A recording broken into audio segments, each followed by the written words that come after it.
কি রান্না হবে মা যখন জিজ্ঞেস করে। রান্না কি রান্না করবো বলতো? আজকে কি খাবি? তুমি তোমার যা ইচ্ছা করো, তুই যা বলবি সেটাই করব। বল কি খাবি?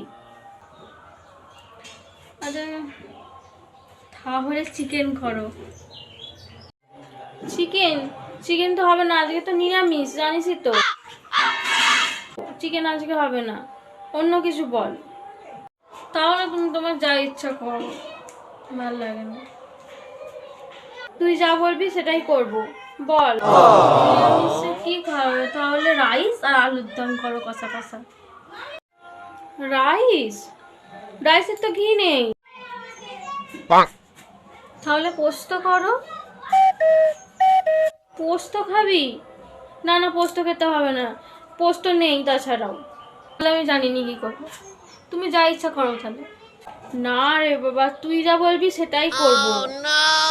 তাহলে মা এক কাজ করো, তুমি তাহলে নিরামিষ বিরিয়ানি করো। হ্যাঁ, না না, ওসব বিরিয়ানি টিরিয়ানি তো খেতে হবে না।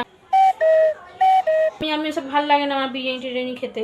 তাতে এক যদি পটলের ঝোল আর ভাত করছি। তাহলে তুমি যখন ঠিক করেই নিয়েছো পটলের ঝোল করবে, শুধু আমাকে জিজ্ঞেস করার কি আছে? খেয়ে নিবি চুপচাপ।